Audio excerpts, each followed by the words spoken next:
Hello, welcome back to Week of Movie Bros, where this is another podcast, and I am, of course, Jacob from Jacob is Here, and my brother is... I'm Ray from RZ Jones 18. Oh, boy. So, the first news story that we're going to talk about today is, I assume we want to talk about the big one first, and then we can go into the smaller one. Or do you okay, so, since I'm kind of like the Marvel boy here of the two, and I follow a little bit more about the Marvel stuff, which, I've both been watching this as it's developed the past couple of days. Well, Thursday, was it Thursday? Wednesday afternoon, Deadline reported that Sony, that Marvel Studios and Kevin Feige will no longer be producing the Spider-Man films going forward. And I hate saying this, but a while back when Far From Home came out, I looked at you and said, this is probably the end of it. It's probably the contract's up. It's done. And you're like, that's not going to happen. Who was right? And I hate the fact that I was right, but who was right? See, I still don't think you're right. So, I don't know. Who wants to go first? Because we both have two different arguments. I'll go first. Okay. So, I think the fans, first of all, this is a lose-lose-lose situation in any way we look at it. Disney loses, Sony loses, but more in fact, the fans lose. Because for me, it looks like it's done.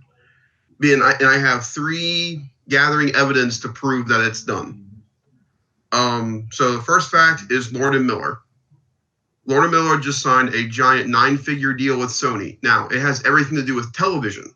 We have to remember that it's a television deal, but it's all about Spider-Man. The entire deal is all about Spider-Man. And so Sony is now putting all of their money into Spider-Man in the TV side, which is how I think Sony is going to start their streaming wars with everybody else doing a streaming service with Spider-Man. We also have to look at character-wise. With this now being done, Venom 2 can now have Spider-Man in it if they want to. Now, the main thing about this entire story was that Disney and Sony sat down. Disney wanted to do a 50-50 co-finance deal on Spider-Man, where they would help co-finance other Spider-Man projects along with the MCU Spider-Man films, as long as they got 3% of how much the movies made back. And from what I have gathered from sources and from people I talked to, Sony left the conversation. They left Disney in a room and Sony left. They looked at Disney and went, nope, we're good, and left. Now, I could be wrong on that, but that is what I've heard. First off, Sony's being a dick there for not even talking to Disney after they made that offer. They just left and said, nope, we're not doing it. But Disney's a dick, on the other hand, saying they want 50-50. I think that's asking way too much. They are only asking about one character to work with their universe. But also, Disney's also an ultra dick, because now, say, if Sony and Marvel not go through, Sony has to work out in the next Spider-Man film where the MCU is and how they take it out. So now with Sony Spider-Man, is Iron Man not included anymore? Does the snap not intriguingly happen with Spider-Man? Do we just completely negate what happened with Mysterio at the end of Far From Home? Everything's on the table for Sony. And so this was Disney way of saying, you need us in order to continue this story. You need us. And we now know today, from today's stories, that Tom Holland has 2 more Spider-Man films in his contract. I thought it was just one more. It doesn't matter what they are. He has to be in them. He has to do them. And I thought that was just one. I thought it was Civil War, Homecoming, Infinity War, Endgame, and Far From Home. I thought that was his contract with the movies. You have to remember that the contract for Tom Holland is not specific to MCU. It's just Spider-Man overall. It could be the fact that he's going to be in Venom. That could be a contract that he's a part of. It's not regulated to MCU movies, period, as originally thought. It's both through Sony and Marvel. So it doesn't have to be a Marvel movie. Now, Saturday is the film thing at D23. I'm guaranteeing you, at least half of tomorrow, Disney and Sony are going to be talking because of what's been going on the internet because of all this. And someone brought it up on Collider today, and I think it's a good idea. Use Venom as a bargaining chip for Sony. Say, listen, obviously we both want to use this character. It's a key thing to your franchise. It's our most profitable movie franchise of all time. It's now surpassed Skyfall. It is our most profitable film. However, you guys want to use Venom. We have been making the Venom film. So we tell you what, if you'll do, let's say for number 6, I don't know, Disney gets 40 and Sony gets 20. But in that agreement, Sony allows Marvel to use the characters they've been creating with their solo films. And that's a way for everybody to still use Spider-Man, and Spider-Man can show up in the Sony films, but they'll also be interconnected with the MCU. And that's a way to, everybody be happy, and plus everybody's still getting the money that they want. But my main issue is that they're not even considering what this is going to do to everybody else. It has been a giant debacle ever since this started, and I hate the fact that Tom's in the middle, because Tom cannot say a word to either party without sounding like he's siding with the one side. And it's not fair to him. I feel like this happened now twice to 2 Spider-Man. Andrew Garfield got the short end of the stick when it came to Spider-Man, and now Holland, especially Holland of the 2, is getting the serious short end of the stick. Because if these are his last 2 movies as Spider-Man, he's not going to enjoy it at all. Because either they're not going to be really, because... I don't know. See, I don't know. And I don't want to interrupt you. I'm sorry. I don't want to interrupt you, because you're making some really, really good points. And it's really interesting because you're battling Sony side, whereas I'm going to battle Disney side, which is super... We didn't plan that at all, for our conversation. But... Well, no. I love Disney. No, I know that. There's Disney in my room. My problem is that Disney is literally taking the Mjolnir and slamming Sony into the ground because they have the upper hand in the situation. My feeling that I have is that Sony realized, hey, I made $1.3 billion or $1.2 billion for Spider-Man Far From Home this year. Disney was a big part of that. They can't get rid of me. I'm here. They're building in their Walt Disney World. Their biggest ride for Marvel is a Spider-Man ride. The biggest promise is that Spider-Man's going to be walking around the park to meet and greet and do all sorts of stuff. And so they're paying a lot of money into that. So it's not just based off the movies. And I think Sony obviously knows that. And which is really stupid on Disney's part for putting so much on one character that they don't even fully own. They don't own it all. They're borrowing, basically. And they're putting so much behind it. I think people don't understand that either. When I hear people talk about it on the internet, they're like, doesn't they have full control? No. When the deal was made, they were only getting partnership rights to Spider-Man. It wasn't like with Fox where they got full rights to the X-Men Fantastic Four. It's partially owned by Disney. And so I don't, and so I think right now, and when they're going over all the things and things like that, and Sony is mostly talking about, hey, you need us more than I need you. Ultimately, we're still going to make Spider-Man movies without you or with you. We don't care. They're doing amazing. Venom by itself almost made $1 billion. We don't need you. We are just Spider-Verse is an Academy Award-winning film. Yeah, we don't need you. We're just happy to be here.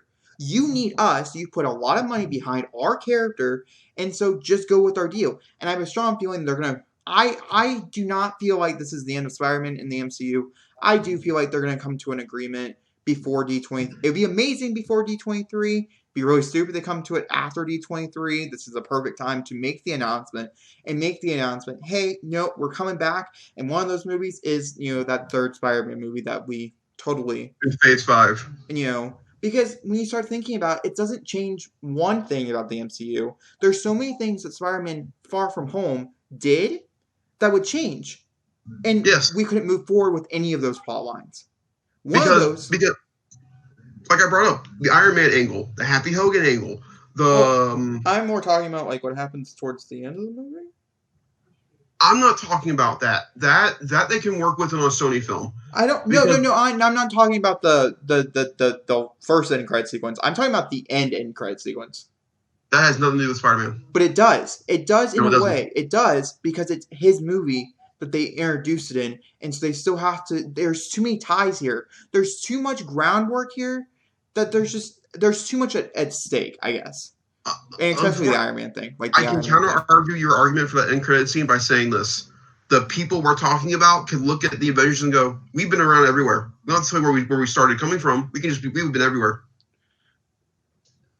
I don't think that scene reflects what's going to happen with Spider-Man at all. And also with the fact that Kevin Feige wants Norman Osborn, who is Yes. a Spider-Man character, he's not a Marvel, he's a Spider-Man character. He wants Norman Osborn to be the next Thanos. He can't do that without the character. And that is years. That's like 5 or 6 years worth of storytelling, all built around this one character.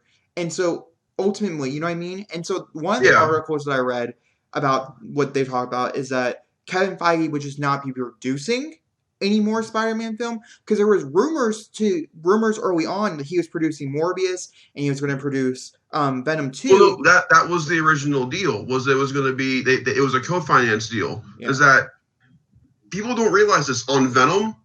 Feige worked with them on Venom. Spider-Man's not a part of it, but Feige did help and work on Venom, and he was supposed to work on Morbius. Yeah. That was the original deal, and this would have furthered that deal on them helping with more of the Sony stuff. And why would they say no to that? It has a lot to do with the fact that I think, one, I don't think Kevin Feige would mind, but Kevin Feige is also overbooked. I mean, he has so many different things that he is head producer on that he has to look after. Adding Sony, other movies that are not even a part of his like little clan that he has built and then he's grown, it's almost like, why am I doing it? We can understand why he's working on the Spider-Man movies, because they are tied in directly to his storylines, whereas Venom so far has not been tied in, or Morbius has not been tied in. They have not been able to branch it. And I think that's something that they should work into the contract, is to being able to branch it, to make these things seem more relatable, I guess. I don't know. How would you feel about that, though, if they're tying in Venom? I'd be okay with it. Would you want that, though? Yeah, I wouldn't care. Honestly.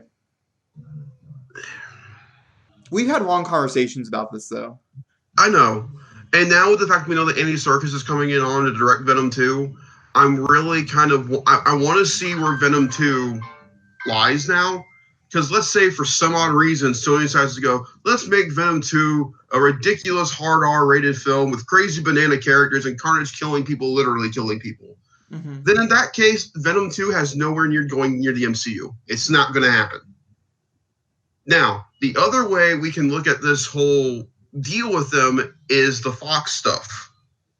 Because now, I know Blade's not a Fox character, but let's say Blade doesn't go R, and they do Blade's PG-13 film, and let's say Venom 2 does go R, then the Sony deal would be corrupted anyway, because in that, if the co-financing deal is correct, I don't think Feige wants to do anything with the R-rated stuff yet. Oh, I think with his name he wouldn't.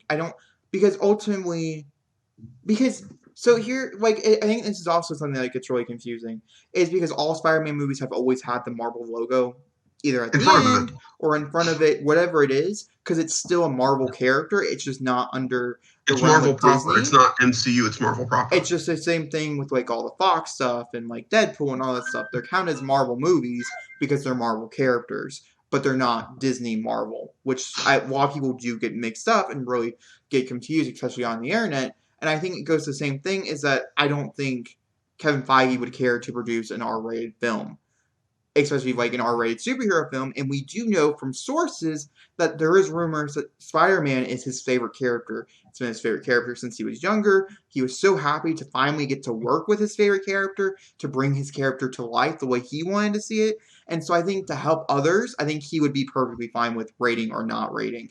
I think he would have a lot more stickier details, and that he would be a lot more, harder on it, but I don't think he would care. Do you want to talk about Stanley's daughter's comments involving all this, or do you want to leave that alone? We'll just leave it alone. Okay, because Screen Junkies and fandom talked about today, and if it's true, then Disney's a real asshole.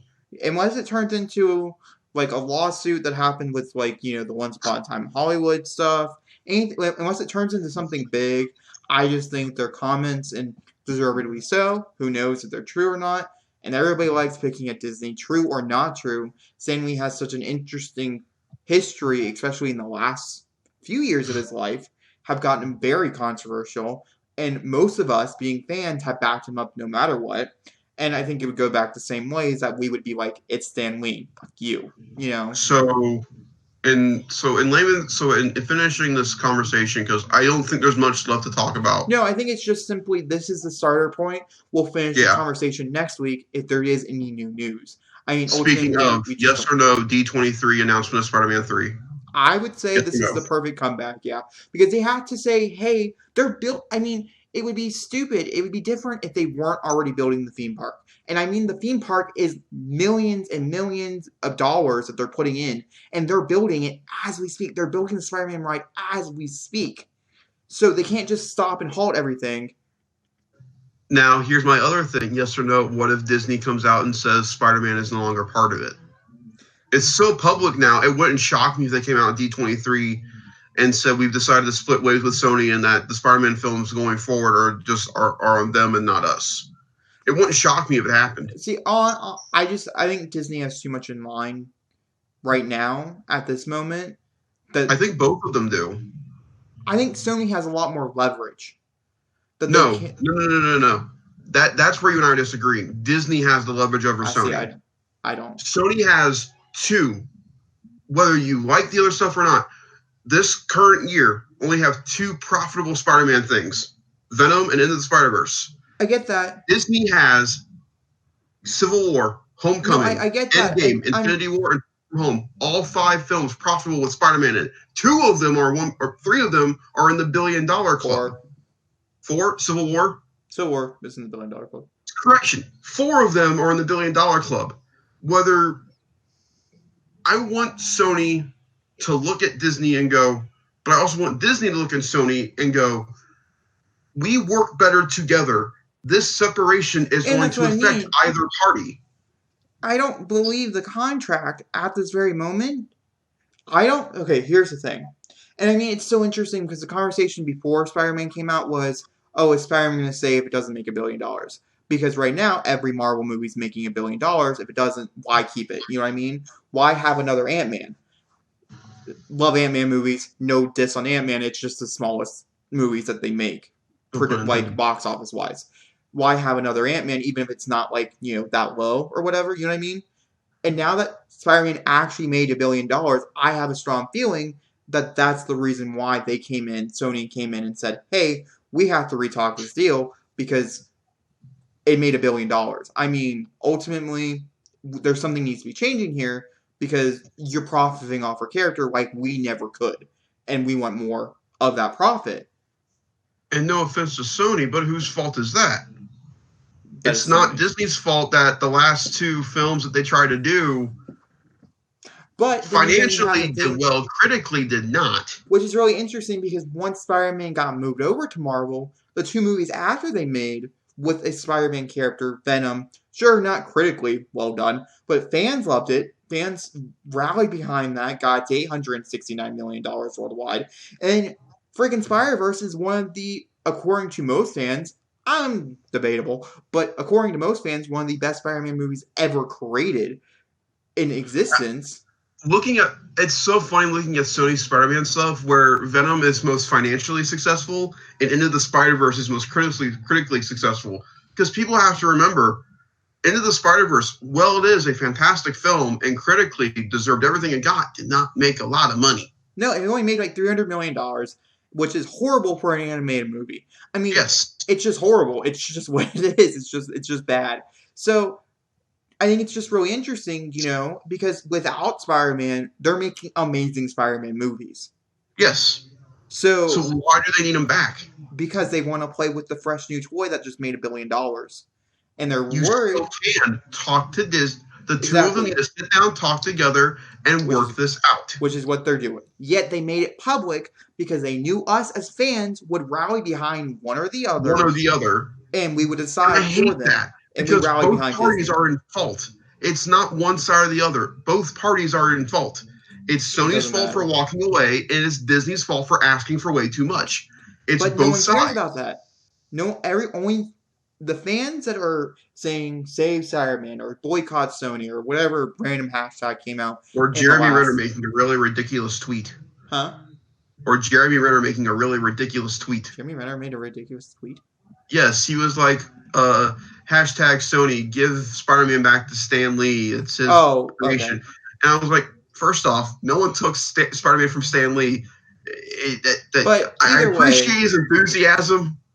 But either way, all these different things, and so I think ultimately they realize, or they should come down to realizing, is that even if they take Spider-Man from Disney, all of us are ultimately going to be more mad if they have sole custody again. Because ultimately, I've never loved Spider-Man more, and it did take me quite a few movies, I'm not going to lie, but it did happen. And officially, I do agree that Tom Holland is probably the best Spider-Man that we'll get. And I would So you're want to finally see done him... being happy with Amazing Spider-Man 2? Still debatable. But... Come on! But, besides the point being here, the bigger point being here, is simply this, is that I want to see Spider-Man play with all the other characters. Yes.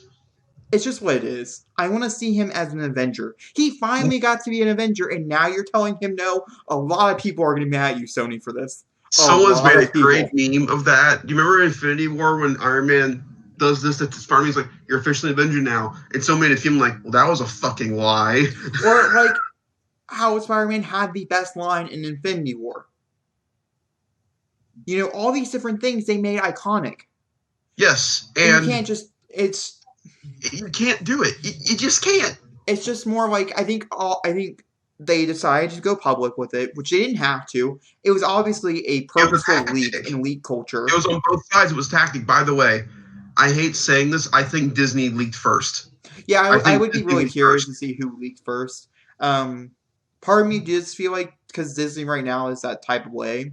And we also have to very much remember the last big scandal, because this we can count as like a scandal in a way. Not really, but you know what I mean? Was the James Gunn stuff. And they swept all that stuff underneath the rug real fast. And they came back and they surprised all of us. And all the fans were mad. The entire James Gunn thing was a lie. There was nothing going on. It was literally so I'm guaranteeing you're completely right, probably. This is all big lie. Nothing's really going on. And they just want to see where it's going to fit. I think personally is either it is a lie and Spider-Man is fine and he's not leaving. And why would they do this though? What's the point? Press. Advertisement. All those headlines. Hold on. Let me ask you a question. I'm getting there. Why would Disney let this happen before D23? Let me get there. I have a strong feeling because Spider-Man has been with us for a while now. Like 2016. Every minute of it. 2016, 2015, was that when Civil War 2016 was Civil War. Okay, so almost 5 years now, he's been a part. Well, actually, it was probably 2015 when they made the announcement, or somewhere around there. It was December of 2015 we got the announcement. So, it's almost been 5 years, a full 5 years, that Spider-Man's been with us. I'm assuming the contract had to be coming up here relatively soon. And so why not leak the information that they're going to be sitting down to have a conversation? And Sony's going to take back the character. And everybody boycott Sony. It's a horrible dick move. It's a dick move, but it shows you need us. We are your fan base. We have your fan base. You take him away, your fan base is going to leave you as fast as they came running towards you. But again, it's not fair to Sony. It doesn't matter. I said it was a dick move. Sony last year gave us some of the 3 best Spider-Man things ever. I told you it was a dick move, Zachary. Or it could simply be that Sony was like, hey, we made $1 billion. We're doing fine with Venom. We're moving forward with all these other movies. We have projects for Spider-Man coming up. We're going to go negotiate and make it a bigger thing and say he has to be a part of our movies. But no offense to Sony. Huh? Absolutely, no offense to Sony. None. Spider-Verse worked because the word Spider-Man was in front of it. Venom worked because the word Venom was in front of it. No one gives 2 shits about the Morbius movie. No one gives 2 shits about it. But when you hear that maybe possibly Tom Holland will be a part of it, who knows? Or that Kevin Feige's producing it. These are small little things that could go a very long way. The Morbius movie to this day boggles my mind that's the one they picked next. I have no idea. They just They could have picked anybody else. We'll have to wait and see. To be honest with you, it's definitely one of those things that it's just like, okay, well, it makes me sad because I was joking with you when I said the contract's going to probably end up. It's not going to happen, and then look what happened. And once again, we will never know the full truth. We'll never know what happened. We'll just know exactly, like we were talking about before, when we were on the phone, is that most of the headlines you're seeing right now are false, because that's what people are saying to get people to read their articles. This is the big topic, and so everybody wants a piece of it. Huh? It's clickbait. It's clickbait. It's clickbait. I read an article the other day that Tom Holland posted this video on Instagram crying about leaving the MCU. Whole article about it. He's not allowed to talk about it. He probably didn't know about it until he probably read the article. And ultimately, in his mind, as sad as he would need to leave the MCU, he still has 2 more paid gigs that ultimately Tom Holland is love enough that it'll probably do okay. Because it has Tom Holland in it. And he's become one of those people that you kind of just go see because you love Tom Holland. Speaking of Tom Holland, and I think this might be an excellent transition, did you hear Uncharted lost its director? Uncharted needs to die. It lost its director. It needs to die. It will not die. I do not feel like this. I definitely do agree with this, but it will not die. They are planning on finding a new director as we speak. That was something that did get announced. Wasn't it supposed to start production? No, it's not supposed to start production until February of next year. So they still have a few months to find one, but it's supposed to be done. What if they don't by then? Huh? What if they don't by then? What if they don't find it by 2021? Then they have to push it off, and then it loses its spot. I'm looking at you as the Uncharted fan. By that point, is it worth trying to do an Uncharted movie? Yes. By that point, I just don't want the Uncharted movie that they're going to give me. You don't want the young Uncharted movie? No, I hate young Nathan Drake. He's not fun. We can't have Elena. We can't have anybody. Like some of the smaller characters, sure, we'll get... I can't think of his name. Sully. Thank you. Sully. We'll get Sully, because he's always been a part of his life. It's just something that happens. We get it, okay? We'll get his brother. Not that I really liked his brother, but he'll be in there probably. I want Elena. It's one of the greatest love stories I have ever had the experience of watching. I want my love story, and the great action that goes along with it. Is there anything wrong with that? No. I don't think so. So the other thing I want to talk about, we'll get to Matrix. Okay. I have so many mixed feelings on Matrix 4. I have so many. A few, but I'm also happy about a few. And I think it has a lot to do with the fact how much I do like Wana. I can't say the last name, but I do. Yeah, thank you. You're going to say it for me every time I want to say the last name, but it's fine. All right. So at the end of last week's podcast, you told me that the Obi-Wan thing happened. Oh, yeah. Obi-Wan getting a Disney Plus series, and I was like, it's not been confirmed. No more than an hour later. Yeah, I thought it was really funny. We got off. It got confirmed. Yeah, I was like, really? It couldn't have waited just a little bit longer? But it happened, and I think we're going to get the announcement at D23 tomorrow. Yeah, no, I agree. I think Ewan McGregor's going to show up, too. Also, I have a feeling that we're going to get the trailer for... Oh, no, it got confirmed. We're getting a trailer tomorrow for Mandalorian. Cool. Which I'm so fucking hyped for. We're finally going to get to see this. By the way, Yes or No Episode 9 trailer, Saturday. Yeah. Yeah, or, correction, behind-the-scenes featurette or trailer? Trailer. Okay, that's all for the Obi-Wan stuff. We can just talk about Matrix now. Well, once again, I just want to reiterate before we get into Matrix, D23 will be covered next week. We do these on Thursdays. Oh, yeah. Those are things that happen on the weekend. We can't cover them until the week after. It is what it is. There's enough good, juicy stuff going on right now. So, I'll definitely be making videos about Marvel stuff and Star Wars stuff as it gets released. I think you're going to try to cover some of the movie stuff. Yeah, I'm more interested about TV than the movie. Yeah, stuff, I'll honestly. Probably. I might make a video. I was thinking about doing one over either some of the headlines or different things that dropped. It matters if this. Yeah. It matters if it'll be debatable if I want to talk about it with you. If I think it warrants us to have a lengthy discussion about it, or if I think it's a nice thing that we should talk about, and I'll post it on there, and I can call you about it. Will be a debatable thing. Also, when the Mandalorian trailer does drop, I am planning on doing a side-by-side reaction with you. Yeah, so, which we'll figure it out. I have an idea. So, yeah. Go with the Matrix. All right, so Matrix 4. Here's my big question. Neo and the chick died. Nope, the chick doesn't die. What? Neo dies. Okay, fine. Neo's dead. So what's the point of bringing back Keanu? Okay, here we go. So, because you have to really start thinking about, and I mean, it's not really hard. What is the Matrix about?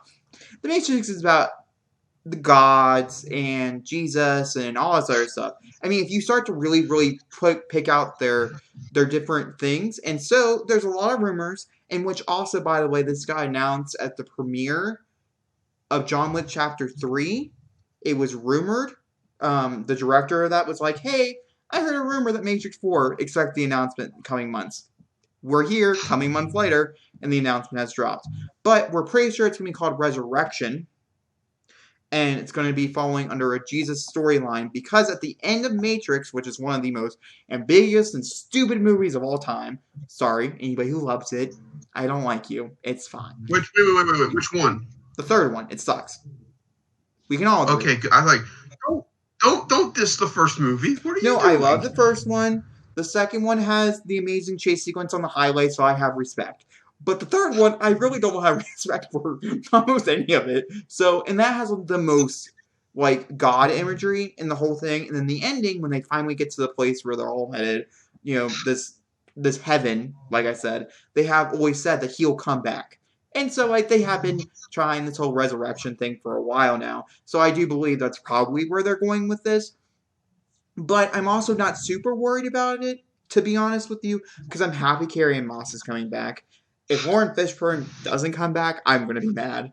So we'll have to wait and see how all that, because he wasn't part of the coverage, and there's no reason for him not to be, because he didn't die. I really thought Carrie-Anne Moss' character died. She died in Neo's hands. No, he sacrificed. She got stabbed, remember? No, he sacrifices himself for her. She gets out. She does not die. I literally just watched the scene because I was confused. I do research. She gets out. He sacrifices himself for everybody, so everybody can live on their peaceful lives. He's the only one out of the main cast that dies. There's several other, like Mr. Smith. He dies. You know, there's several others that do die in the film, but she is not one of them. She survives. Well, let me ask you the bigger question. Mm-hmm. Do we need one? Yes, I do agree that we do need one. I don't think so. I do. And I'm very happy, as much as I like both the sisters, I like Lana better. It's just preferences, I guess. And also, she had the most work in Sense8, which is going to be probably one of my favorite TV shows of all time. It helps, with that as well. And, I mean, they have a few clunkers, Super Sending, Cloud Atlas. We don't talk about them. But everybody has what's that word? The last name? What's the last name? Wachowski. Everybody has one that they love. Some people it's Speed Racer. Some people it's The Matrix. Some people it's Sense8. Some people it's Jupiter Ascending. I met them. They're weird. I don't get them. I do watch it on occasion because it's Mila Kunis and Channing Tatum. I can't help it, okay? Sue me. But it's really bad. And I know that. And that's fine. Eddie Redmayne's performance will go down in history as one of the worst performances in any film ever. Can you say Paycheck Gig? Yes, we can, because that's what that was. Yes, we can. Paycheck Gig was confirmed. But, and then some people absolutely hate Speed Racer, so they're very divided, ultimately. I love Speed Racer. I love Speed Racer, too. But they're very divided. Good. And ultimately, I think Lana will know what to do with this, and I'm happy that they're getting rewarded, because of all the things they did with Sense8 and then Netflix tearing that apart and being dicks about it, I think they deserved something like this. And they could not do this without Keanu Reeves. They could not do this without Carrie-Anne Moss. I'm so happy that they decided to bring Carrie-Anne Moss back. I probably wouldn't see it without her. If I'm gonna lie. Then also, like I said, Warren Fishburne. I would see if they can bring back the person who does play Mr. Smith. I can't think of the actor's actual name off the top of my head. Hugo Weaving. Thank you. I would see if they could bring him back. He's a computer thing. I'm sure, you know. No, they destroyed the But virus. He's a computer virus. It's just one of those things. I'm sure that they could figure out a. Again, I'm reiterating my point. What's the point? If you're going to bring back everybody and retcon, retcon 3, I'm all for it. Then what was the point of having that trilogy then? Well, we can all agree the trilogy was pushed out by the studio saying, oh, the first one did so much better than we thought. Make 2 and 3. Do them right now. Don't think about, go write scripts and make them. They hadn't had time to really thought. I don't want to see Neo fight Mr. Smith for the fate of the world again. I don't. No, I'm just talking about like maybe like have him be a presence in the movie. He doesn't have to be there. I just say it'd be really cool. It'd be a cool little nod to the original or whatever. Having Keanu Reeves and different things and having amazing action sequences, which they film amazingly. Out of all the movies I just talked about, we can all agree the action sequences are the best part. Because they're great. It's just something they're good at filming. They have those, and they have, you know, and with the story not be the main aspect, because honestly, I'm not seeing it for the story. I'm seeing it. No one is. I would say go full John Wick. Whereas by the third one, let him be old man Neo. Let him kick ass. By the third John Wick movie, he says like 4 lines, and we're all happy about it. Let that be Keanu Reeves. We're okay with that. We're okay with that. Bring him back like God. Sure, we get your message. We get your meaning. That's what you're going to do. Maybe talk about how nowadays we are plugged into social media and we're plugged into, you know, literal VR stuff. You know, maybe go down that route. Do something cool with video games in the aspect of, you know, the Matrix. Do something interesting, and I think people would go see it. I think ultimately people would go see this, which is the reason why they went forward with it, because it's a slam dunk at the box office. Well, they just got a cinematographer, and they got the guy who did Blade Runner 2049 doing the cinematography for this movie. That's beautiful. So it's going to look gorgeous. And then also, you know, I'm also kind of nervous. Both the writer she brought on, because she's practically the runner of the whole picture, are people who've only written books. And me being a writer, I know the difference between. I think it's a lot easier for a songwriter to be like a writer. I think that's much easier. But a script writer is much different than a novelist. J.K. Rowling, anybody? No names. I wasn't going to say them, but yes. Oh, I don't care. J.K. Rowling. Exactly. You know, speaking of J.K. Rowling, this is such a side topic, but we have time, so it's okay. I just watched Crimes of Grindelwald again. Mom wanted to watch it. We got it from the library. I know you still have never seen it. We'll never see it. And it's just as bad as it was the first time around. Just gonna point that out. And honestly, the movie isn't as bad as I remembered it. The problem with the movie is I know where it's headed. And so I'm just like, I can't handle myself. I can't handle myself. So, just a little fun fact about J.K. Rowling ruining beautiful things such as Harry Potter, even though I don't think I love Harry Potter as much as I used to love Harry Potter. But I still have fond memories of Harry Potter. And so I go back and watch the occasional Deathly Hallows, A Prisoner of Azkaban. I go back and watch the occasional movie. Yeah, like Deathly Hallows Part 1, I could see myself putting on in the background sometimes. Because I'm weird like that, and I like the emo ones. Let's see. Some trailers have dropped. We can talk about those. Haven't watched any of them. Did you watch freaking Apple TV's trailer for the morning show? I did watch it. Oh my god. Didn't like it. Now, I'm going to say this real quick. The only reason they have Jennifer Aniston, Reese Witherspoon, and Steve Carell is because Apple looked at each other and went, we need to kick the streaming off stiff and strong. Give them all the money they want. And they're like, there's your cast.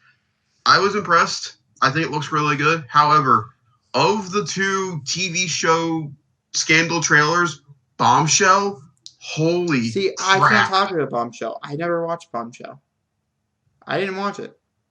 I know what it's about, but I didn't watch it. Watch the trailer and tell me where you see Charlize Theron. Okay. She's in the movie. Oh, She's I know. Trailer. Well, yeah, I know. I saw the picture. So the picture that was going around. She looks so much like Megyn Kelly. It's not even funny. I was like, this says Charlize Theron. I don't. But I haven't watched her. She did look different, which is I knew she can do because if you've seen Monster or anything else like that, she does do that sometimes. Even totally to an extent, you knew it was Charlize Theron, but she also looked different than what normally Charlize Theron I'm looks excited like. about that one now. I think it looks good. Just from how intense the elevator scene with none of them talking was, has enough for me to go, I'm intrigued. Haven't seen it, so no relation whatsoever. Dark Crystal released its official final trailer. Grace reviewed it. That show is going to be everything and more. Which we can talk about after because it doesn't really matter. But we can talk about it after. She did review it, and I do have a funny thing to say about it. Hang on, I'm looking. Games. I know we don't talk about video games on here. There's a lot of controversy going on right now in Mortal Kombat. Well, actually, we can talk about Mortal Kombat because the movie got casting. We can talk about Mortal Kombat. That's fine. So Mortal Kombat 11, the game first, released its DLC pack, the Combat Pack. And the giant controversy is the fact that the Joker is involved in 11. So, he is one of the DLC characters we're getting. I thought that was really cool. People are not happy about it. Let me explain to you why, because you don't really you're not involved in video game stories like I am.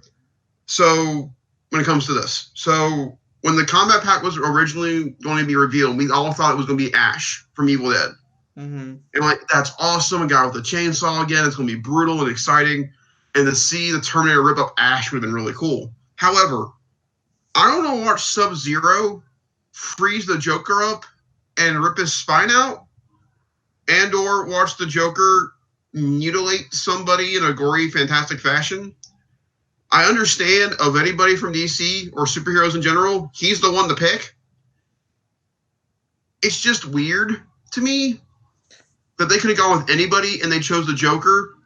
Okay, and I think you made a great point right there, and that was simply out of everybody that they could choose, I would choose the Joker to put in Mortal Kombat, and ultimately they were going to choose someone from over there because they did Injustice. Right, but they just did Injustice. They just did Joker. Yeah, I wanted the Combat Pack to be all new people. Okay, so we've already seen them do Joker before.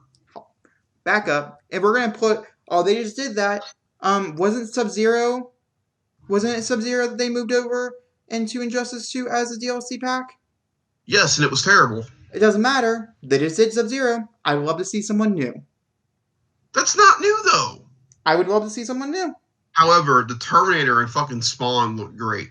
See, I didn't look at it. I looked at Joker and I thought, hey, that's pretty cool. But I don't like his design either. I don't like the way the Joker looks. Yeah, like I said, I would have to do a little bit more. So speaking of Mortal Kombat, back to movie-wise, this 2019-2020 movie is in full swing. We got cats. I'm gonna look up everybody who's in it real quick here. The cast sounds awesome.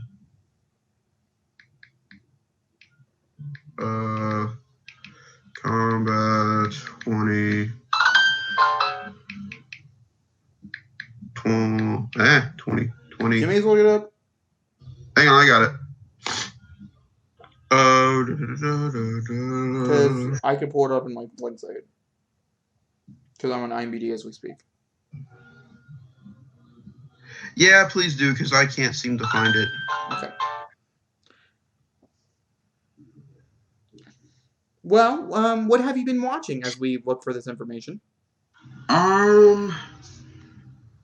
Let's see, what have I been watching? That's why I just asked. Well, I'm trying to think. I finished Ultraman on Netflix.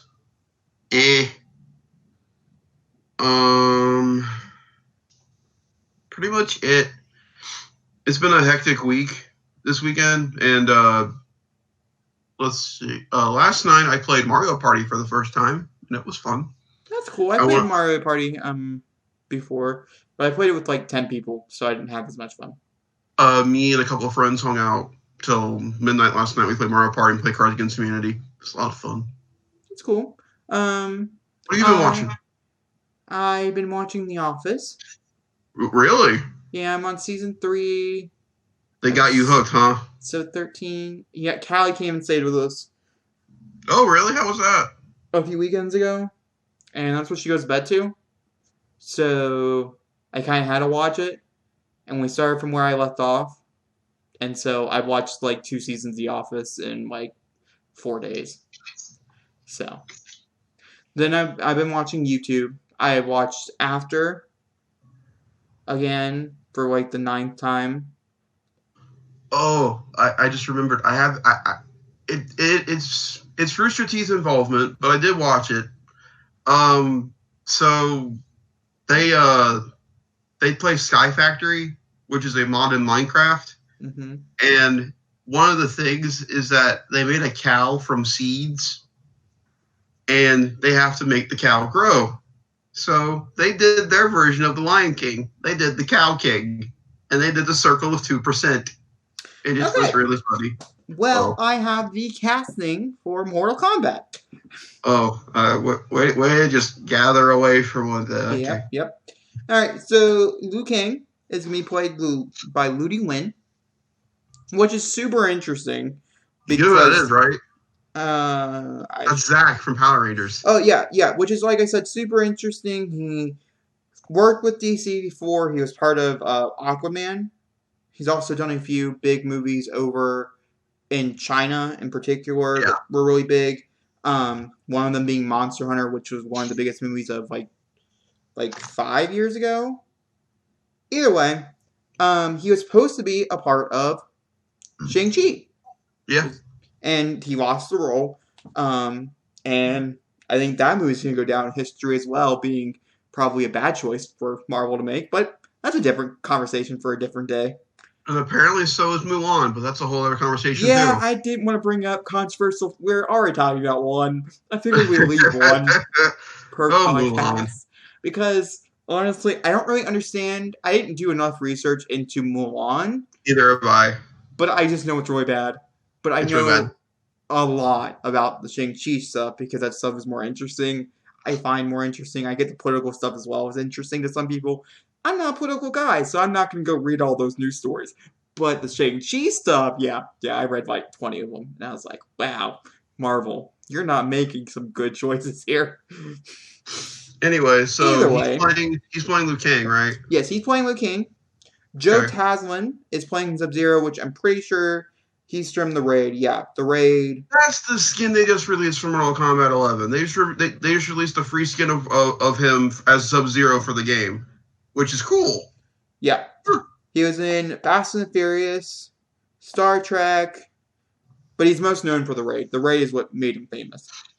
Then we have, I'm going to really butcher this name, so just prepare.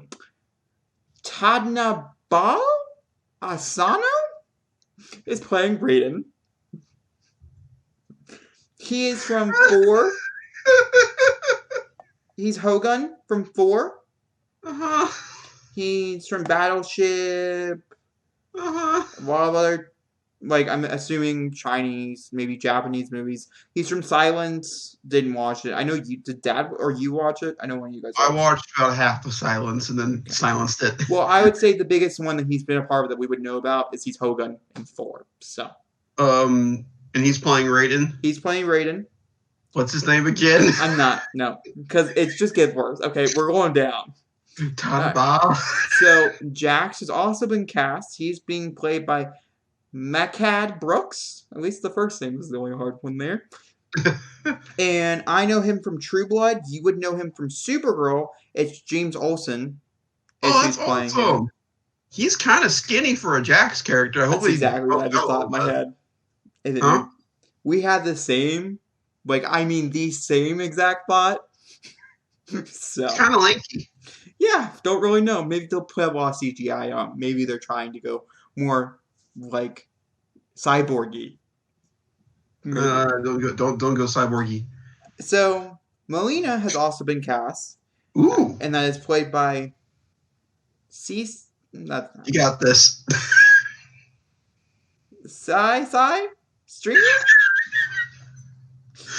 You can't laugh because honestly, we just can't laugh. And this is her 3rd movie that she did, and the other 2 movies were super small roles that no one would really know about. So this is her first big role.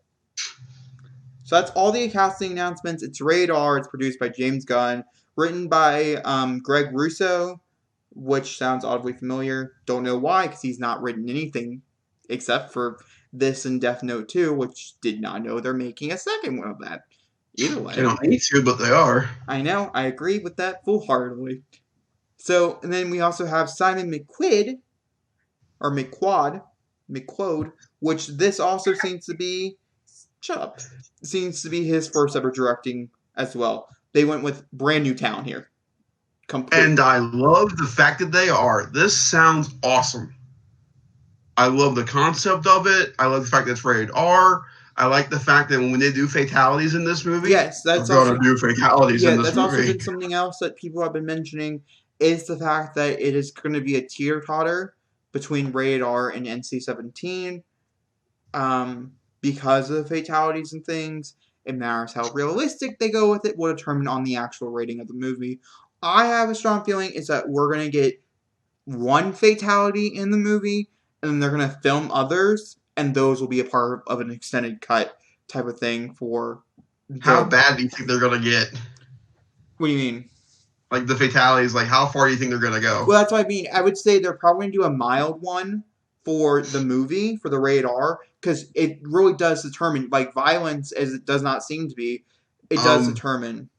If they only do one for the R-rated film, can it be when Sub-Zero freezes somebody and rips their spine out? Because, that's the one I want for the R-rated version. I have a strong feeling it's going to be the iconic first one ever was created. It's where you pull out the head and whole spine comes with it. That's what I'm asking. I hope they do that one. Yeah, I have a strong feeling that's the one they're going to do. It's iconic. It'll be a nice nod type thing. And then they can say in the press release or anything like that saying, we have others. They're going to be in deleted scenes. You can watch them, just like the video game type thing. It's like this cool little thing you can find on the DVD. I'm really excited about the movie. I think that the talent they have around it is new, and it makes me excited. Because I'm just going through headlines right now as we talk about random things, just to see if there's anything else in here that needs to float some juices. Lion King broke another milestone for Disney. Good for it. It crossed $500 million here domestically. Jesus. By the way, we can talk about something else with Disney. They are the first company to have not one, not two, not three, not four, not five, but six. 6 films crossed the $1 billion club this year. Thanks to little Disney. Could you say all those titles for me? Far From Home, Captain Marvel, Aladdin, Lion King, Endgame. I feel like there was one more. Or is it just only 5? It's 5. Well, it'll be 6 at the end of the year with Star Wars. So possibly 7. Oh, no. Sorry. 6 after Frozen 2. Episode 9, possible. Yeah. No, I agree. Which is really interesting, because I just watched the whole video. Unless Frozen 2 sucks. Huh? Unless Frozen 2 sucks. Yeah. But honestly, if we're just going off of that one trailer, I put my whole heart behind it. I mean, my whole soul is telling me this is it. I mean, I convinced Mom that that's our Thanksgiving movie. That's how much I want to go see this. So, I'm going to be there. Huh? I'm going to be there for that. We're taking River to go see it. Oh, I want to ask you, because it's part of our stuff. Mm-hmm. Do you and Mom want to go watch Friends in theaters? Friends? Like the TV show? Yes. My theater, September 25th, 8th, and October 2nd, they are showing an hour and 45 minutes worth of Friends in theaters for one night.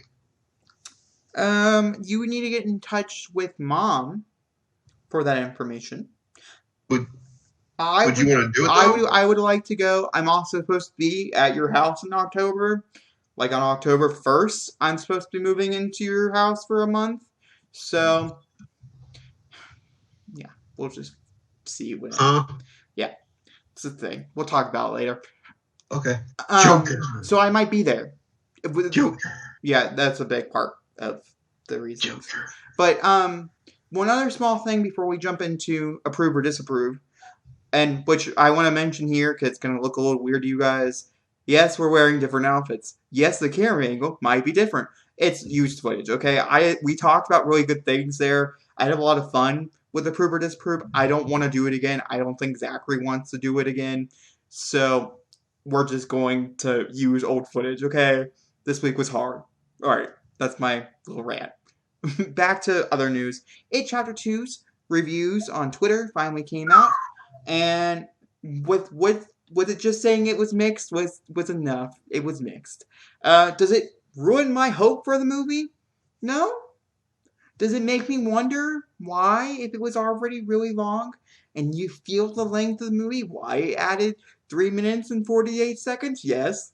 Yes, I do wonder. Wait. So the film was already at that length, but they just made it a little bit longer with 3 minutes of footage? So, it was the initial announce. So, I don't think we've ever talked. Did we talk about its runtime on here? Yeah. Okay, so we did. So, the original cut, which is supposed to be the rumored cut for the extended cut when it comes out on DVD, there's already been two. There's been two other releases that we're going to get one with all the movies back to back, since that was a common thing, is that if you go see it... Actually, I have an update on that. Muschietti is working on that right now to do a super cut of the two of them together. Yeah, because the rumor has it from Twitter is that if you go see it Chapter 2, watch it Chapter 1 right before it. They're just split up. Like, it's just like two halves of a whole movie. So, there's been rumors that you're going to have to buy a separate DVD entirely for it, that they're going to make a whole other movie dedicated to, like, it just completed. Which is fine. But also, the other thing is that if you buy just it Chapter 2, you get the extra, like, hour and a half of footage that they filmed, and that fits really well with the movie, possibly, who knows. And that's actually 4 hours and 26 minutes worth of a movie. And they cut it down to 2 hours and 45 minutes. Then... Yeah.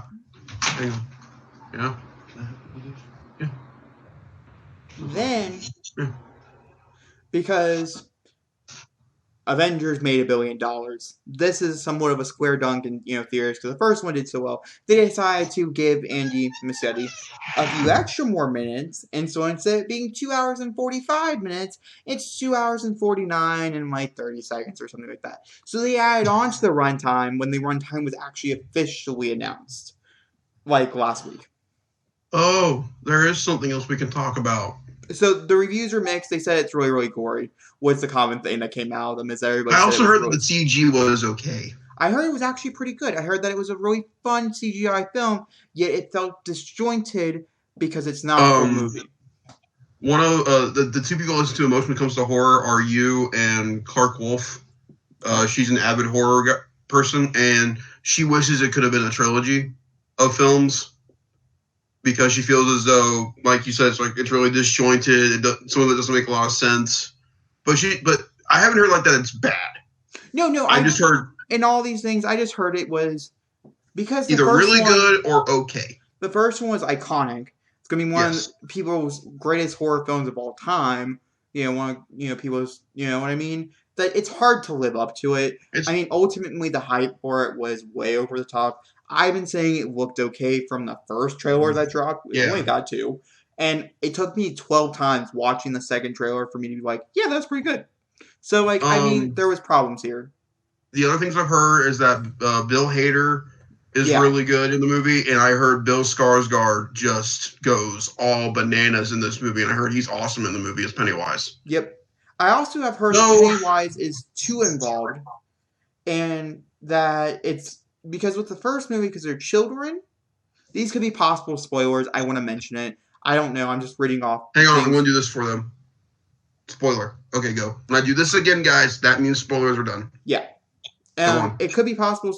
Like I said, these might not be. I just want to give the warning. I mean, this whole conversation could be possible spoilers to some people. So, you know what I mean? It's just what it is. And that is the fact that with the first one, they were children. And so him playing stupid little games with them made sense because they're children. But now that they're adult, the stupid little games seem kind of stupid and ridiculous and not as fun. And I can relate to that. And that's the reason why so many people end up dying in the second half or the older part of the book. Because it's a lot more deadly. Because you don't want to kill children. You want to play with children. You want to kill adults. Yet I have heard they have taken out several death sequences and traded them in for more fun, gory type things that don't lead in people dying, which is interesting to me. So I'm very curious.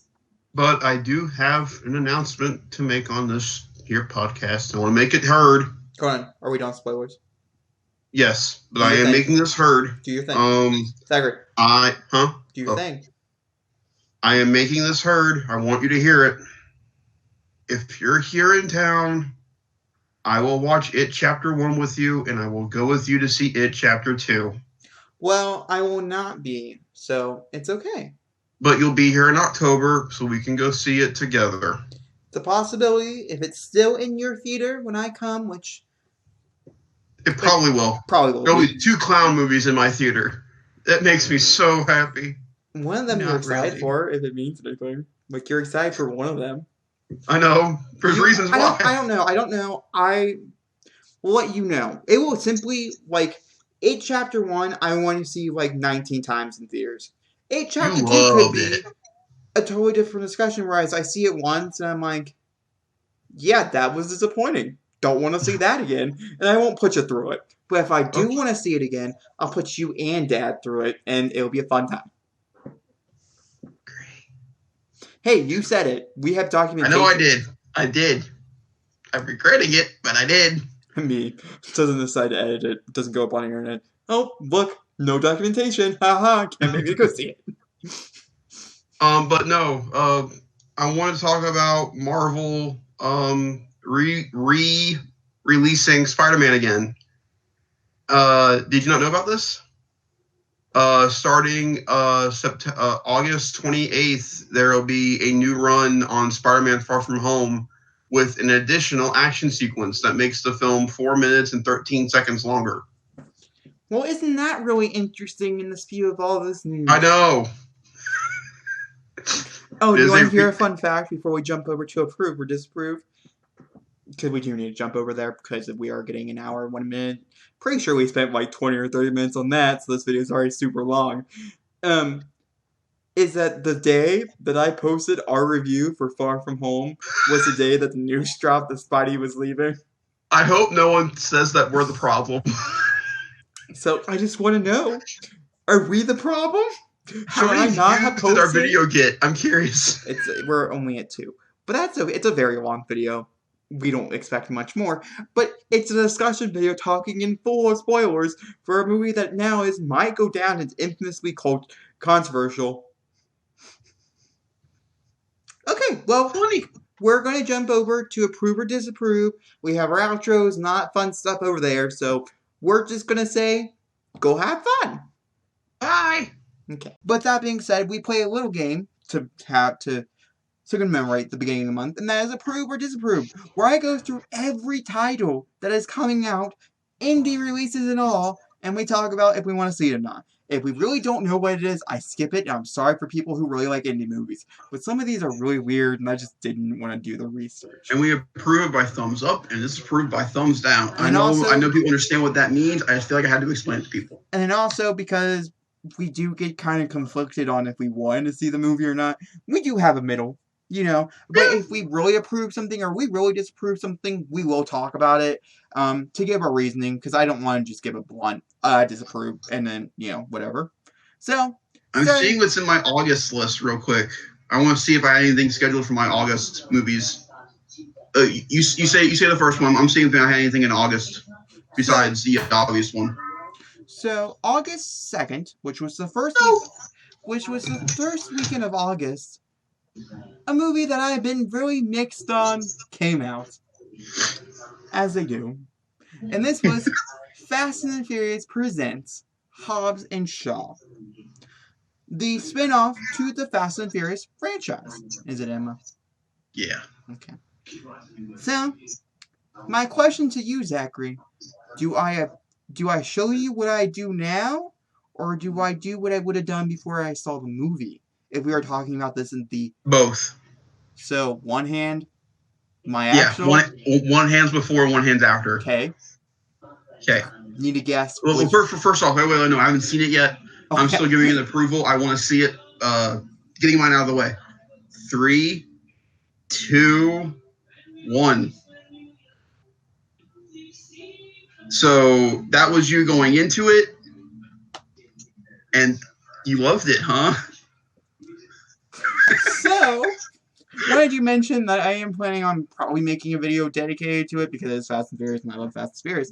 But I will make a little small review right here, insert it right here, to talk about how much I recommend this movie.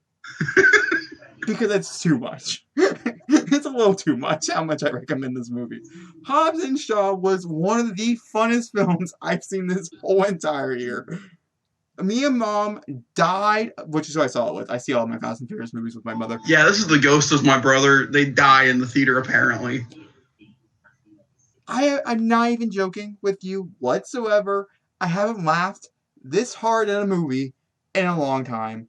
But that's not the standout. And everybody will tell you it's not the standout.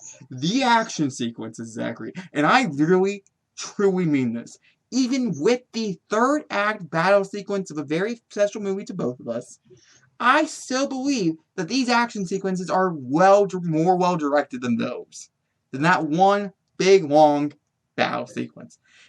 And I'm not talking about one of these action sequences. I am talking about all 5 of these non-stop action chases are so... Wait. 5? Oh, I'm not kidding. You can count them? Well, yeah, because they're really significant to the plot line, and so you really know when they're starting, and you're really Now, excited. I have heard a thing, that there's a certain action sequence that feels like it's the end of the movie, but it's not, and it just keeps going. It involves a silo. See, no, I didn't feel that. I get that. I didn't feel it. I knew, and it's also partially because I knew where the third act was, and also the trailers do give away somewhat of the third act. Is the third act with his family? I wasn't going to spoil it, but sure. Yes. It's in the trailer. I do want to mention, no spoilers, because this movie doesn't really have a lot to give you in the no spoilers kind of category. I do know of one cameo in this movie, though. you know I'm talking about, too. No, I don't, because there's 2. There's 2 cameos. Both of them have respected parties in the movie. Well, one of them has a respected party. One of them knows a respected party. I should be more clear here. We are not going to give it away, though. I'll talk to you about it after. Because there's a running gag in the movie, by the way. It's so funny. It is so funny. I can't really talk about it, but it involves a brick. That's all I'm going to say. When you see the movie, in which I highly recommend this movie, I can't recommend this movie enough. I want to go see it again. That's how much I recommend this movie. It's a brick? A brick. You'll know when you see it. It's such a funny gag. It's taken so literally. It's not even funny. It's a lot to handle. And then also, there's that gag, and also, you have to watch the whole end credit sequences. There is like 7, I think, or 6, and they go all the way to the end. All the way to the end of the credits. Let me ask you a question. But could these end credit sequences be attached to the film? Huh? Have these end credit sequences been attached to the film? No, I think they were planned organically, and they really do. I am kind of nervous that we're not getting a sequel. And with that being said, if I had to choose a party in this movie that I would get rid of, no one's going to be shocked by my answer. You get rid of the Hobbs family. Definitely getting rid of it. I think when you see the movie, you'll agree with me as well, is that story was so circular and, like, perfect that it did come kind of like, why are we moving on with you? Should we? No, we should go off and play with the Shaw family. Because, my God, Vanessa Kirby was amazing. Jason Statham, never seen him better. Dwayne Johnson, quite enjoyed. Shocking. Helen Mirren? Not in the movie enough to in the movie enough to make an impression, not in the movie enough to tell you about a role. Was it nice having her there, though? Oh my gosh, yes, and I can't wait for Fast and Furious 9 so she can be in more of it. And the only things I have confirmed for Fast and Furious 9 is the cast. Also, is that she's going to be a part of it, and she's the only person out of this movie that is going to be a part of it, which I still think they could sneak in the daughter. So wait, Statham's not part of 9? Nope. Dwayne Johnson's like, me and Jason Statham will not be a part of it. Helen Mirren is. There has been, like murmurings that Luke Evans is coming back for the brother. Oh, yeah, because that's the show everybody wants to see. And also, I personally would prefer If Vanessa Kirby showed Kirby up. because she was definitely by far my standout. Idris Elba, Black Superman. We'll talk about it. Oh, you didn't like him, did you? Not all of this movie is good. Just gonna point it out there. Not all. It's intriguing enough that it's gonna keep you involved. But when you start taking a step back, you're like, really looking at it. So let me guess. You were really enjoying it, but then the film guy came out and you're like, well. Yeah. Like, I watched the whole movie. Larry looked at Mom and said it's probably in my top 5, like, Fast and the Furious movies, like, of all time. And then 2 days later, I was, like, thinking about my review for doing it. And I was like, is it though? Like, it's kind of so far outlandish as, like, hitting a tank. Not hitting a rock, like, pushing to blow up a submarine at the end of Fate of the Furious. It's almost as ridiculous as that. Some people There's a few more cartoonish. I don't know. This is definitely not fast. I didn't think I felt Fast and Furious while watching it. A lot of people haven't felt Fast and Furious until the end. I personally think the Shaw family is really strong. Not everybody agrees with me. Screw you people. We're not the same. But, and so a lot of people say it was like, it's more like an action spy thriller, which I can also somewhat agree with as well. So it's debatable. And it's a comedy? We'll talk about it after. Like I said, the one cameo, which I'm assuming you know about, because it's a little bit longer cameo than the shorter cameo, is so funny. Oh my gosh. But I how they got him, I have no idea how they got him. Which we'll talk about. I do have a theory. All right, moving on to the next one, because we spent way too long on Hobbs and Shaw, but that's fine. It deserves it. So basically, go see Hobbs and Shaw. Yeah, I can't tell you enough. Honestly, I just really can't tell you enough.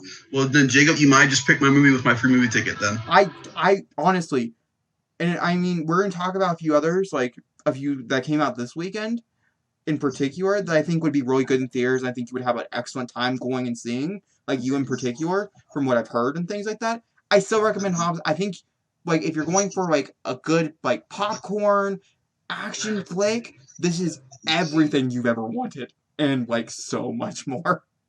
The action sequences, actually. I didn't think they could get better. And then they just kept updating themselves. It was just so cool. It's kind of funny that the guy who directed Deadpool 2 directed your other favorite action movie with Hobbs and Shaw. I kind of find it funny.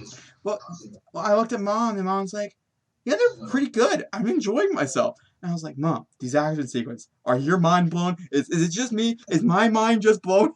It was one of those moments. All right, moving on. Yeah.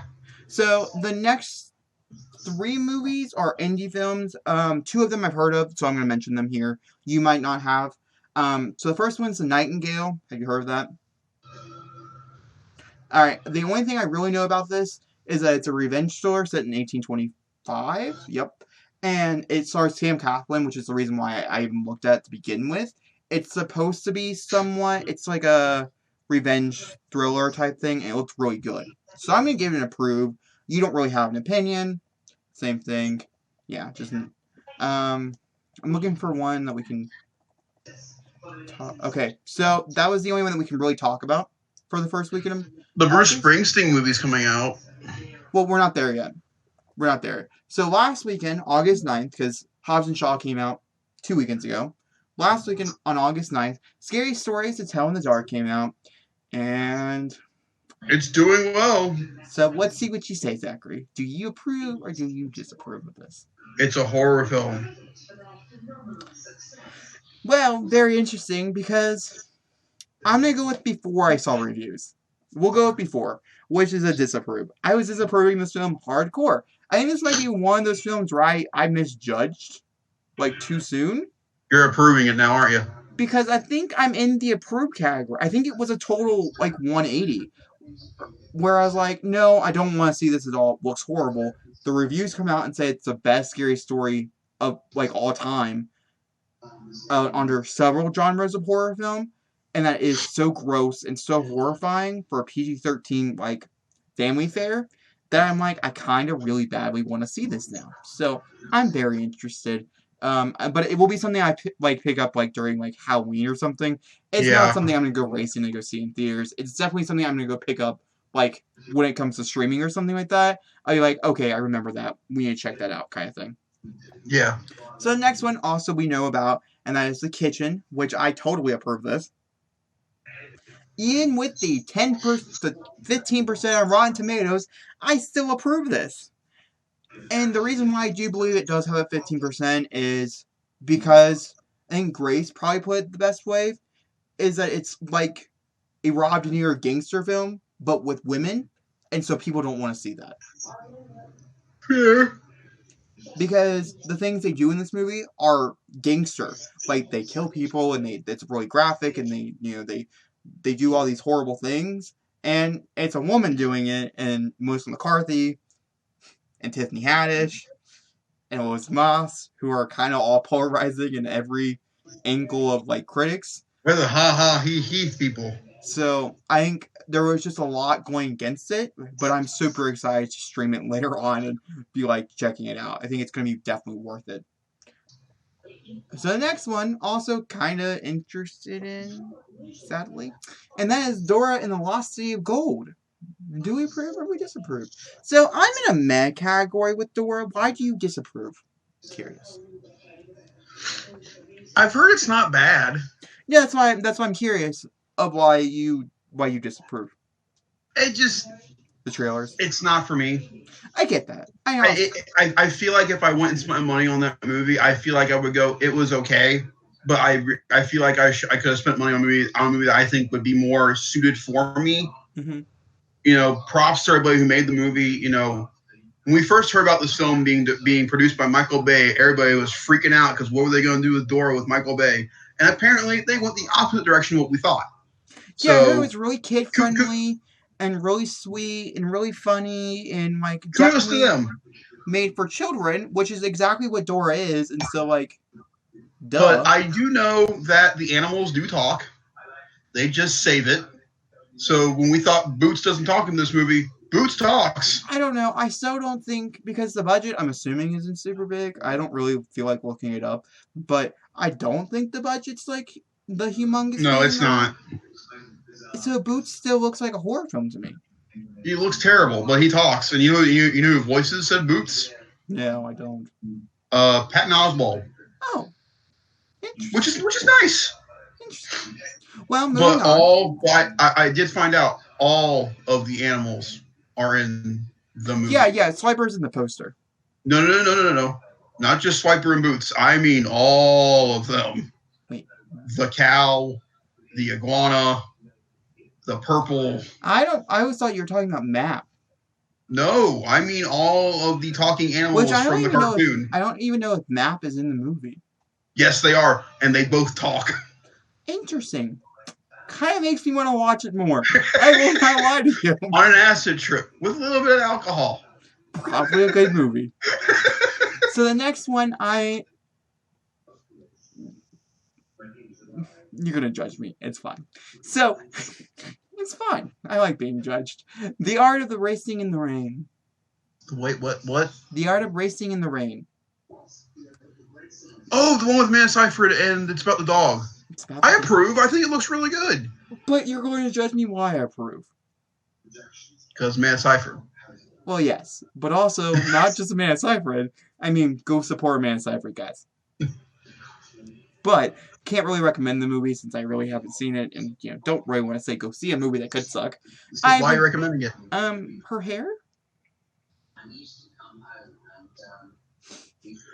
So Jacob, what's the next film? So, well, I mean, I saw Mamma Mia for her hair, so we can just come to the conclusion that if Amanda Seyfried has really good hair, you got my ticket. You want to marry her hair? Kinda. So, another, side one that we're going to talk about, it is an indie film. I skipped a few. There's a lot of movies that come out. Like I said, it's really jam-packed. And that is called The Peanut Butter Falcon. Do you know what this is? Yes, it's the one with Shia LaBeouf. It looks fantastic. So, it did its indie run. They did it wrong. I still agree, is that when you release a movie, especially for indie movies and things like that, you're releasing it in theaters, you should go true limited, where it's 2 to 3 theaters, but they released it 24 theaters, and so it didn't have a good number, and so it didn't cause a lot of traction, which sucks because it does look really, really good. It looks really good. The other movie he's doing Honey that Boy. looks really good. Yeah, looks And really so good. I hope for him that he looks at this and he realizes, okay, I didn't advertise this right. I didn't do it right, and so I hope he does Honey Boy better than he did Correctly, this. because I think Honey Boy looks really good too. I think it looks really interesting. I'm very curious to see it. That's the last movie in here that I think we would know about or we would care to talk about here. Do we approve that? I approve that. Yeah, I approve that one. Yeah. Okay. So moving on to this weekend, the movies are already out. You can go see them as we speak. This should go up on Saturday. I don't see why it wouldn't. And the first one is a movie that I'll give my initial rating. Then we'll talk about if it's changed. I think that works out better. And that is the Angry Birds movie 2. I have a very biased opinion when it comes to the Angry Birds movie. I so wholeheartedly approve Angry Birds movie 2. I freaking love Angry Birds movie. I think it's an underrated animated film. I think it's really funny. I think the message is genuine, and the ending scene with the castle and all the birds being flung at it is really, really funny. So with the Angry Birds 2, I disapprove on initial release. On initialness, I was like, no, this is going to be really stupid. The first one looked really stupid. I've never seen it. You own it. Kind of want to watch it now. Won't lie. But that's the point. Maybe that's something we can do when I come and visit. But... Or I can bring it to Mom so we can watch it. Yeah, either or. Oh, that might be a smart idea. No, it's fine. It's fine. She has a lot of anger issues. No. There's one scene I don't think Mom would approve of, but the rest of the movie's fine. Well, with the Angry Birds 2, I have come to the liking of I'm going to be meh. I'm not in full approval, but with the outstanding reviews that, like, you cry laugh, I kind of want to cry laugh. So, like, I approve enough. I'm saying this, though. I did not see Angry Birds in theaters. Yeah. I saw it randomly for some reason, and I instantly fell in love with it. Mm-hmm. Which is how I'm going to treat Angry Birds movie 2. I'm going to wait for it to come out on digital, watch it, and if I like it, then I'll add it to my Angry Birds collection. Yeah, exactly. I don't feel like it's a movie I need to go see in theaters, personally. But there's another comedy in theaters we're going to talk about. I want to go see in theaters. That's what I want to see in theaters. So that's what we're going to talk about next. That's coming up right after this. But let's say you did like this movie, like Angry Birds, and this is the problem with so many movies being out and so many different things and also I have a hard time paying so much money to go see a 96-minute movie, even animated. Just like the next one we're talking about, it is so short that I would even tell you maybe a free ticket, like how you're talking about how you have a free ticket. Maybe that's why I go spend like this movie on or whatever. Whereas Hobbs and Shaw, I should put money towards because then I'm going to get more out of it. Well, no, I'm just talking about lengthwise. I feel like my body would be more comfortable saying, "Oh, it's free," then I'm okay with going to see it. Whereas like Hobbs and Shaw is 2 hours and 15 minutes a movie, where it feels like, oh, I'm paying $30. That makes sense. You know, seeing Avengers like 8 times in theaters, it's 3 hours long. I'm getting my money's worth of seeing that movie type thing. And so, you know what I mean? And I don't know. If you like the franchise, though, I kind of say go see it because it could be dead after this. You might not get a third one. Do you need a third one? Like, there's so many questions there to do we really even need a second one? Because they really didn't set up for this story at the end of the first one. It's a complete standalone. That's nice. Yeah, it just has a 2 in front of it. You don't even have to know the first one to be able to watch the second one. That's nice. From what I've heard. So, you know, it's fine. And that's fine, you know, but they have to continue putting a number in front of it because they've already made it Angry Birds. They can't say, oh, this is Angry Birds as well, you know? I mean, Fast and Furious did, but... Well, the story is about the Ice Island. They could have called it Angry Birds Ice Island Rampage. Yeah, or something like that. They didn't have to put a 2 because there put a 2 in front of it. It is what it is. They did. We move on. So the next one, we both agree that we both wanted to go see, and that is Good Boys. No, duh. This movie looks so good. Now, I have heard that it's okay, that it's really funny, that you will laugh really, really hard, but you're also extremely uncomfortable during 90% of the movie because there are actual 12-year-olds doing these very, very, very, very vulgar things. Jacob, I'm going to stop you right there. I just watched a bunch of 6 and 7-year-olds witness I don't want to know. You can tell me later. That seems like Granted, it was on a cartoon, but I've seen kids now do these crazy things. I'm fine. Well, I don't know. Like, I personally do believe that this is supposed to be the new. Jay. Yeah. This is supposed to be the new Superbad, like our generation Superbad, and so that's what I've heard. Is that it's very on that level of like Superbad stuff. So I do kind of want to see it just because I didn't get to see Superbad in theaters. And I feel like maybe I should go see this. You know what I mean? I don't know. But then again, we come back to it. It's only 89 minutes. But then again, I wouldn't want longer. I give leeway on those kind of hour and a half long run times on the comedy, because that's why I don't like Judd Apatow movies at all. Because Judd Apatow films are comedies, but they're way too long. Like, they overstay their welcome. The movie we watched with Rebel Wilson. Yeah. Perfect running time. Well, okay. It's about an hour and a half. And so I feel as though as long as the jokes hit and, you know, the story still gets me and the comedy works, then an hour and a half does not bother me at all. And I think, you know, for that one, when I went to go see in theaters, I only paid $5. Where if I would go see this in my theater now, even on, like, Tuesday, which is, like, you know, the cheaper day, it's still, like, $7. And I still can't bring myself to say 89 minutes is worth $7. Even if it's going to be, like, the best movie experience I've had, the time run literally is, like, no. You know what I mean? Yeah, I get you. Can't do... I hate that my body does that I'm going to be rejecting the whole movie the whole time because it's so short. Because I paid so much money for a movie that could be worth it, you know? Yeah. I don't know. It's such a interesting conversation to have. So the next one... also, you should kind of know you're going to disapprove. I'm probably disapprove, so it's fine. And that's 47 meters down, uncaged. Yeah. I haven't seen the other two 47 meters down, which, by the way, on a side note, the people who do this whole shark dive thing, you know, really look at their numbers and go, maybe we should go 48 meters down, because, you know, this whole 47 thing's really not working for us. Well, there's only been one other. By the way, there hasn't been two.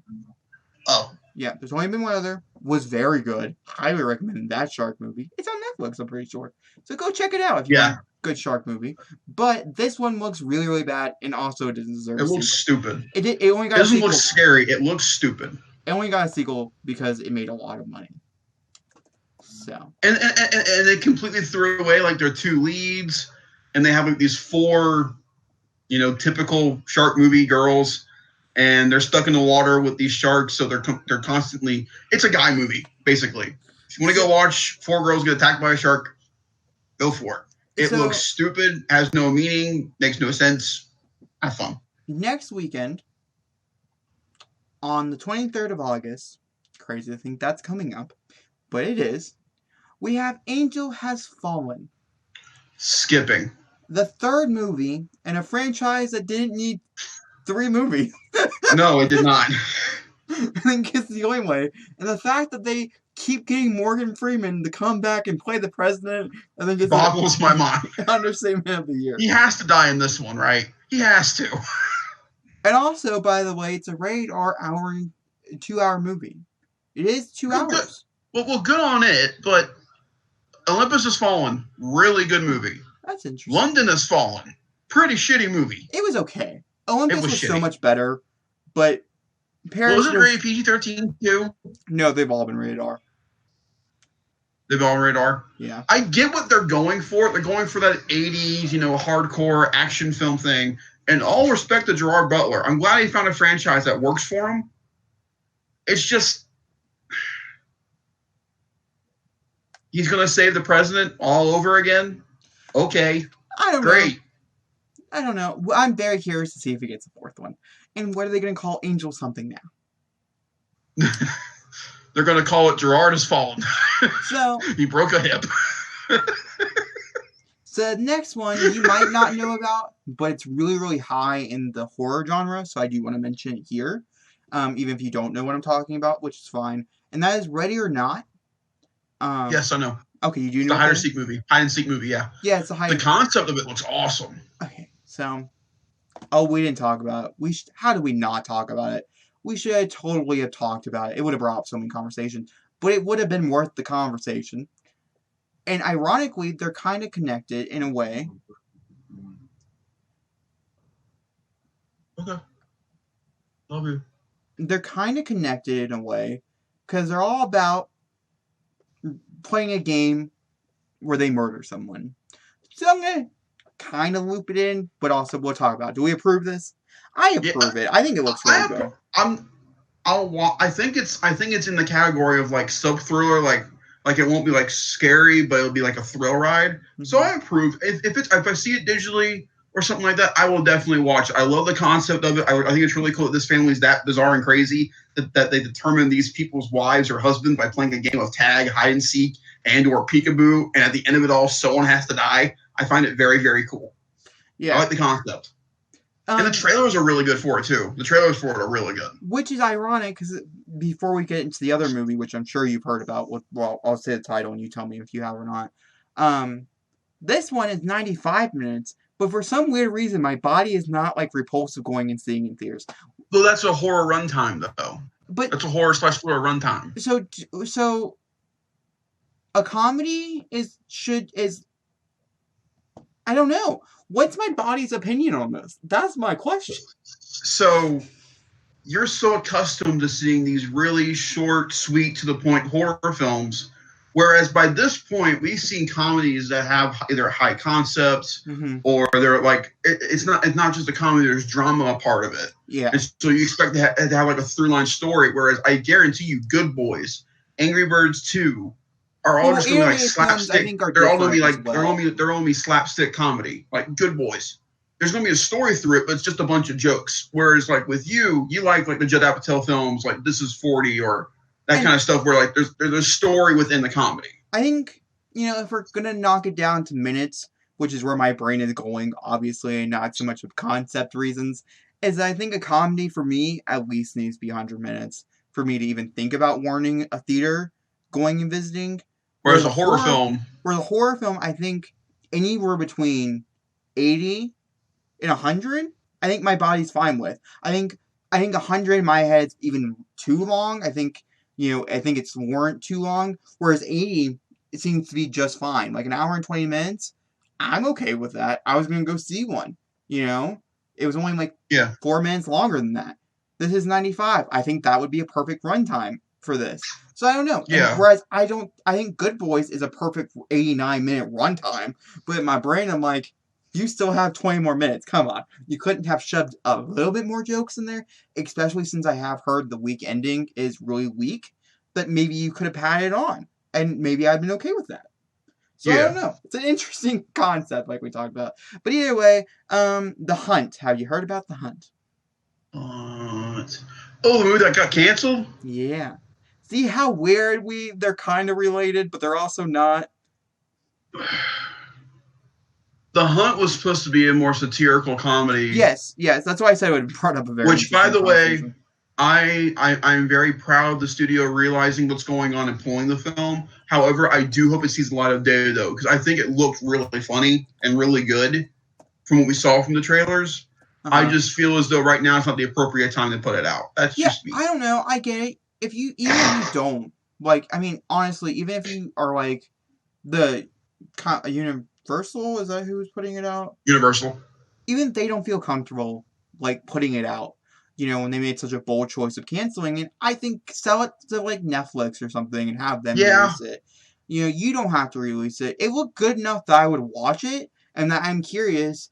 But do you think it would be bad blow on the studio if they put it out now? Yeah, I think so, because they canceled everything. They canceled all the advertising. Like, they made sure this thing was dead.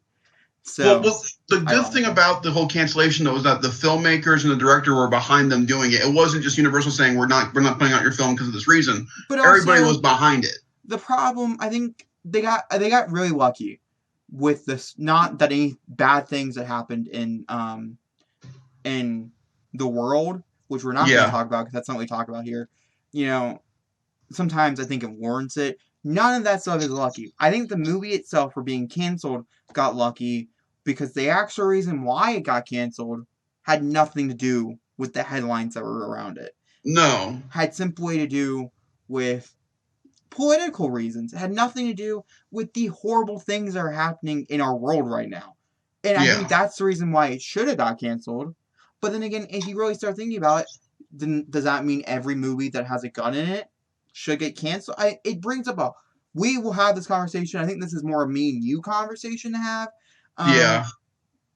I don't know. If that's something, comment down below. If you're here an hour and 30 minutes in, you want to know more. Maybe we can do a video on it. But it's very interesting. The whole political side is the reason why it got canceled, not because of the whole other side. And part of me feels like, okay, that's wrong, or if that's the reason why you cancel it, you should have came right out and said that's the reason, and not use all those poor victims as the reason. There's so much to it. Like I said, that's a scandal on its own as well, which is so juicy. Yeah. Well, that ends our approve and our disapprove. We didn't talk about Bruce Springsteen. We didn't talk about Bruce Springsteen movie. I approve that one. Hold on. Is he a director or an actor? No, the Bruce Springsteen movie it's about the Indian kid whose parents don't approve of him listening to Bruce Springsteen. I'm looking for it. Do you have a title for me? Hang on. Let me look it up. Because it could have been an indie film one that I decided that I would pass on. Let me look it up. They were promoting the hell out of it on YouTube. Are you sure it's coming out? Is it coming out this weekend? It's coming out this month. This month? Yeah. Blinded by the Light. Okay, let me see if I can get you. Oh, yeah, there it is. Oh, yeah, I didn't really think you knew what it was. So, I'm sorry. This movie looks fantastic. Yeah, there it is. Yep, it comes out. And it comes out this weekend. In 1987, during the Austral days of Thatcher Britain, a teenager learns to live life, understand his family, and find his own voice through music of Bruce Springsteen. It sounds awesome. It's an hour and 57 minutes, and it's PG-13. I love the concept. I really, really do. It looks, and my theater's going to have it, so I'm planning on trying to get to go see it. It looks really, really good. It's a feel good movie. I really want to go watch. I don't see a lot of them. I don't know why it's pulling to me. I feel so uplifting when the trailers come on. Mm-hmm. And I like that story of him rebelling against his parents, saying, no, just because we have to go by our culture doesn't mean I have to go by our culture when it comes to music. If this is speaking to me, let it speak to me. And I love that. I think that's really cool. So yeah, I sure as hell approve of this movie. It looks awesome. I'm a meh. Ultimately, this would be a meh movie. Even if I had an idea what it was, it would still probably be a meh. I'm not one for that type of. It's cool that I knew about an indie movie a lot more about than you. Normally that'd be something that I would probably know about, and I'd be like, "Oh, okay, did you hear about this?" Like the next one where I missed, like "Where'd You Go, Bernadette," based off a book, whole 9 yards. Never heard of it, but you probably never heard of it, so I skipped over it. It's Kate Blanchett, Kristen Wiig, Judah Gear, a whole bunch of people are in it, but it's fine. All right, well, guys, I think that brings us to the end of this week's podcast. I hope you guys very much enjoyed, and Zach wants to do our outro since I did our intro. Make sure you guys hit the like button, subscribe, hit the notification bell. As always, keep updated with everything going on the channel. Like he said, we're planning on doing all these reviews, but with how everything's going on currently in our world, each of us, they will come out eventually. Everything that we've been putting out. I have seen. I didn't tell you this during the podcast. I have seen Batman Hush. Oh, okay. Well, you should do a review over it. I'm not going to. Oh, okay, that's fine. It is a piece of shit film that degrades the comic book that it's based off of, and it had no idea how to do it. Well, I expect a lot more out of this whole DC animated movie. I still kind of feel like you should do a movie review on it. Do you know why? I think that's an excellent angle that I can throw. And I kind of want to throw it. We need a bone. Give me a bone. That's a community we've yet to reach in our movie sphere. We've yet to do animation. And I kind of want to do it. And you're the perfect angle. I have done one. Okay, well, you know what?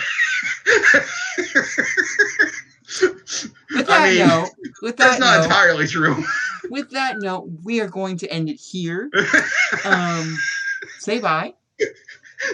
I love that this is the thing in the podcast, like, will the Batman vs. TMNT review ever come? By the time it releases, the sequel will be out. Did you see the third Batman versus? Oh, I was supposed to post that video. It's the thing of the podcast. No, this is gonna be it. Is that we're gonna watch the second one, review it. We're gonna post it. We're gonna post a review. Then let's say it gets a third one. We watch it, we review it. But the first one still has yet to see the light of day. And it's still sitting in the folder. And I'm still looking at it every day, noticing. Oh, I'm proud of that video. I'm supposed to post that. I'm still supposed to post that. Why haven't I posted yet? I don't know. Like, it's gonna get to a point where I'm like, what are you? You're just gonna keep looking at it and go, why is there a turtle and a bat on my screen? Should I watch it? Have I watched it? Mini review. Great movie. It's like, I just post the first 10 seconds. Hi! All right, guys. We will catch you later. All right. Well, thank you for showing up. If you guys did watch all the way through, let us know by a comment saying you watched it all the way through. And yeah, because of YouTube, we have to talk about the comments and liking and stuff now, don't we? I mean, we're trying to make it big here, aren't we? Yeah. Shit's important. Yeah. I'll talk to you guys soon. Oh, I am.